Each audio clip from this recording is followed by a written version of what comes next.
नमस्कार, मैं हूं विशाल पांडे और इस वक्त मैं उत्तर प्रदेश के मैनपुरी में मौजूद हूं। मैनपुरी का यह सैफई है जो कि जहां पर अखिलेश यादव का पूरा परिवार रहता है और इस बार मैनपुरी सीट काफ़ी वीवीआईपी है। हर बार की तरह कन्नौज से अखिलेश यादव चुनावी मैदान में है, मैनपुरी से डिंपल यादव चुनाव लड़ रही हैं। हमारे साथ बातचीत करने के लिए मौजूद है डिंपल यादव, समाजवादी पार्टी की सांसद हैं और प्रत्याशी हैं। डिंपल जी, मुलायम सिंह यादव के बिना पहला आम चुनाव है जो आप लोग लड़ रहे हैं। इससे पहले उपचुनाव आपने लड़ा, लेकिन पहली बार लोकसभा का इतना बड़ा चुनाव समाजवादी पार्टी बिना मुलायम सिंह यादव के लड़ रही है। कैसी चुनौती है? किन मुद्दों को लेकर आप जनता के बीच में जा रहे हैं? क्या कहना चाहेंगे?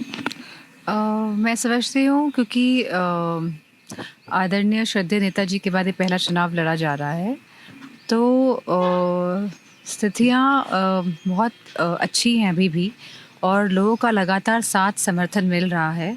और क्योंकि मौजूदा सरकार के इधर 10 साल और उत्तर प्रदेश के 7 साल पूरे हो गए हैं और जिस तरह का एक्सपेक्टेशंस लोगों को थी कि ये लोग परफॉर्म करेंगे और अब हर सेगमेंट ऑफ द सोसाइटी कहीं ना कहीं अपने आप को लेफ्ट आउट समझ रही है, तो मैं समझती हूँ कहीं ना कहीं लोगों का प्यार और साथ मिल रहा है। आप मुद्दे क्या उठा रहे हैं जब आप चुनाव प्रचार में जा रहे हैं? मैं देख रहा हूँ लगातार कैंपेनिंग मैनपुरी में आप कर रही हैं। किन खास मुद्दों को लेकर चुनाव लड़ रही है समाजवादी पार्टी इस बार? एक तो विकास का मुद्दा है हमारे क्षेत्र का और पूरे प्रदेश का, और दूसरा हमारा जो है बड़ी संख्या में हमारे युवा बेरोज़गार हैं। इसी के साथ एमएसपी नहीं है और जो महंगाई है जिसकी वजह से डीएपी 3 गुनी कीमत में मिल रही है। उसी के साथ जो बिजली इतनी महंगी है तो किसान को सिंचाई करने में भी दिक्कत आ रही है। तो मैं समझती हूँ सभी ज़मीनी मुद्दे जो लोग फेस कर रहे हैं आज और कहीं ना कहीं मायूस है और कहीं ना कहीं आहत महसूस कर रहे हैं, तो उन्हीं मुद्दों को हम लोगों के बीच में कह के वोट मांग रहे हैं। लेकिन डिंपल जी, मैनपुरी में अमित शाह भी कुछ दिन पहले आए थे, योगी आदित्यनाथ भी चुनाव प्रचार कर चुके हैं। आप लोगों के ऊपर बीजेपी के ये बड़े नेता आरोप लगाते हैं कि जब समाजवादी पार्टी की सरकार थी तो गुंडा राज था, इसके अलावा महिलाएं सुरक्षित नहीं थी। कुछ इस तरह के आरोप चुनावी रैलियों में लगाए जा रहे हैं। किस तरह से आप जवाब देंगी? क्या मानना है आपका?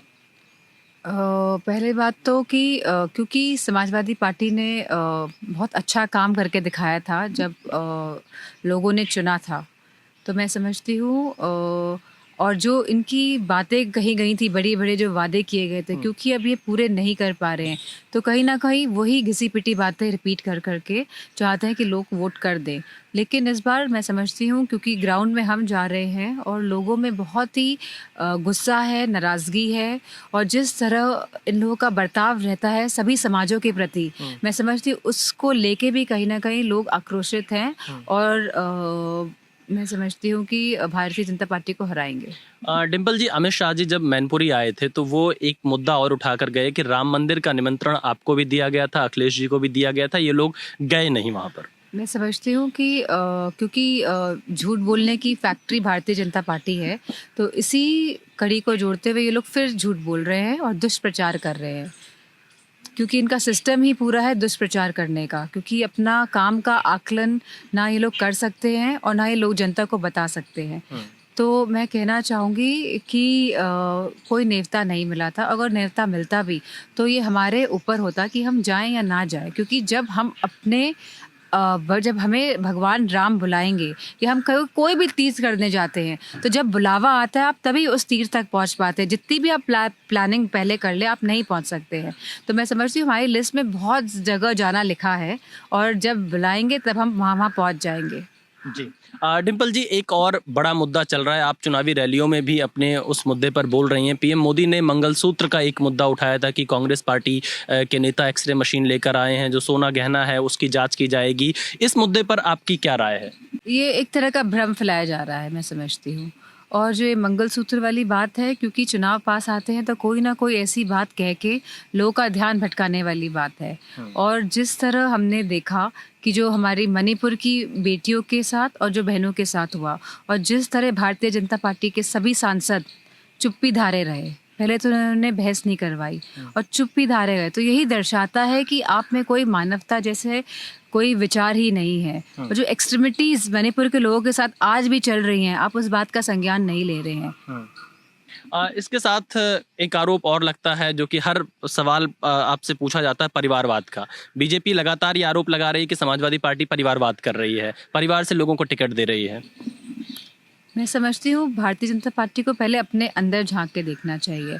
और जो ये परिवारवाद की बात करते हैं, तो जो भी लड़ रहे हैं चुनाव, तो मैं समझती हूँ जनता के बीच जाके, जनता के वोट से, जनता के साथ से, जनता के समर्थन से ही संसद तक पहुँचेंगे और उनके रिप्रेजेंटेटिव बनेंगे लोगों के। तो ये तो जनता डिसाइड करेगी। तो लोकतंत्र में तो आपको जनता के पास जाना है। अगर हम जनता के पास जाके वोट मांग के कहीं ना कहीं रिप्रेजेंटेटिव चुन के आ रहे हैं, तो मैं समझती हूँ जो भी इस प्रणाली में प्रश्न चिन्ह उठा रहा है, वो संविधान के ऊपर प्रश्न चिन्ह उठा रहा है, वो लोकतंत्र के ऊपर प्रश्न चिन्ह उठा रहा है। डिम्पल जी, एक मुद्दा आप लोग बहुत उठा रहे हैं, पीडीए का, आरक्षण का। समाजवादी पार्टी के नेता कह रहे हैं कि अगर बीजेपी 400 पार करके आई तो संविधान खत्म कर देगी। ये कितना बड़ा मुद्दा है, और ये क्या आपको लगता है कि ऐसा कुछ है? क्योंकि बीजेपी कह रही है कि उनके ऊपर झूठे आरोप लगाए जा रहे हैं, ऐसा वो कुछ नहीं करने वाले।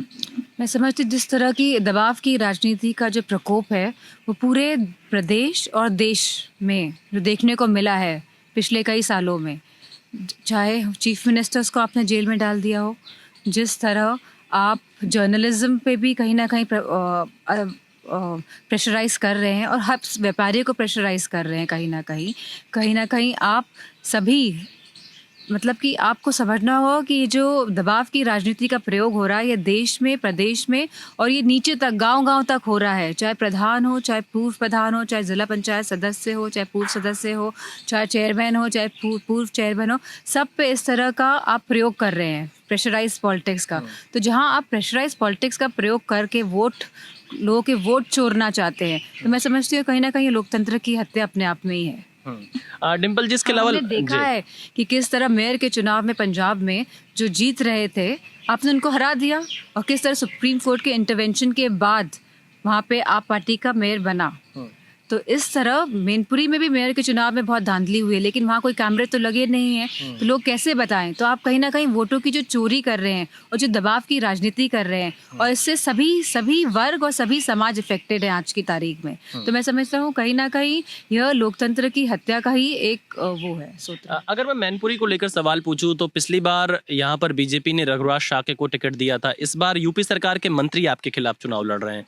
लड़ाई है, कुछ चुनौती है, या फिर कैसा चल रहा है चुनाव यहाँ पर ग्राउंड पर? नहीं, ग्राउंड पे चुनाव तो अच्छा चल रहा है, लेकिन बस चुनौती है कि हम अपनी संख्या कैसे बढ़ा ले जाएं वोटों की। क्योंकि जो मौजूदा मंत्री हैं, मैं समझती हूँ कहीं ना कहीं उन्हें इसीलिए भेजा गया है कि वह दबाव की राजनीति का प्रयोग करें, क्योंकि पूरे देश में दबाव की राजनीति का प्रयोग ये लोग कर रहे हैं, तो कहीं ना कहीं उसी दबाव की राजनीति का प्रयोग ये लोग मैनपुरी में भी करना चाह रहे हैं। आपकी क्या तैयारी है? नहीं, हमारी पूरी तैयारी है, क्योंकि 2022 के चुनाव में भी यही हथकंडा अपनाया गया था, और मैं समझती हूँ रिजल्ट्स हमारे सामने थे, तो इस बार भी हम पूरी तैयारी के साथ हैं। आप लड़ाई पूरे प्रदेश में कैसे देख रही हैं? भारतीय जनता पार्टी के साथ चल रही है, अलग अलग जगह तमाम नेता प्रचार कर रहे हैं, और समाजवादी पार्टी से सिर्फ अखिलेश यादव चुनाव प्रचार में हैं, आप मैनपुरी में हैं, तो बीजेपी के तमाम बड़े नेता यूपी में प्रचार कर रहे हैं। तो क्या कैंपेनिंग पर बीजेपी आपसे आगे है? नहीं, बीजेपी के तमाम नेता तो आते ही हैं चुनाव प्रचार के समय। ये तो सही अवसर है, क्योंकि आपके पास इतना चंदा आया है, आपके पास बहुत सारे जो चंदे वाली बात तो सबको पता ही है, किस तरह चंदे में भी भ्रष्टाचार और चोरी हुई है। तो मैं समझती हूँ बड़े बड़े नेता आते हैं, तो बड़े बड़े नेता जब आएँ, जब प्रचार करने जाएँ, तो ये बताएं कि उन्होंने कितने युवाओं को रोज़गार या नौकरी दे दी।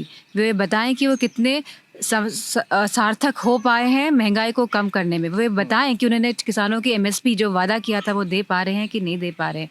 और मैं समझती हूँ जो जो वादे इन लोगों ने किए थे आज सब झूठे साबित हुए हैं। इसीलिए ये मंचों से भड़काऊ भाषण का प्रयोग करके लोग के मन को और कहीं ना कहीं भावनाओं को भटकाना चाहते हैं। एक अंतिम सवाल आपसे, अखिलेश जी से जब आपकी इस चुनाव के वक्त मुलाकात होती है तो क्या बातचीत होती है? क्या सीटों के लेकर कोई रणनीति तैयार करते हैं या कुछ चीज़ डिस्कस क्या करते हैं आप लोग इलेक्शन को लेकर या कैंपेनिंग को लेकर? कुछ चर्चा होती है? अभी तो मैनपुरी लोकसभा क्षेत्र ही हमारे लिए मेरे लिए प्राथमिकता है, तो हम बस चाह रहे हैं कि वो एक आध दिन मैनपुरी रुक जाएं, बस इससे ज़्यादा नहीं। रुक रहे हैं कि नहीं रुक पा रहे हैं? तो वो बस अब एक दिन के लिए आए थे और शायद एक दिन और दे पाएंगे।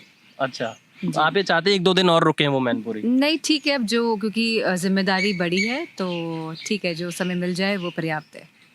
कितनी आश्वस्त हैं आप जीत को लेकर? नहीं, जैसे मैंने कहा कि बस अब वोटों की जो नंबर है उस पर बस मामला है, बाकी तो ठीक है सब। तो देखिए ये थे डिम्पल यादव मैनपुरी से समाजवादी पार्टी की सांसद और इस बार यहाँ से एक बार फिर से चुनावी मैदान में है। डिम्पल यादव जीत का दावा कर रहे हैं और तमाम बड़े मुद्दों पर खुलकर अपनी राय रखी है। कैमरामैन जयदीप के साथ विशाल पांडे, जी मीडिया, मैनपुरी।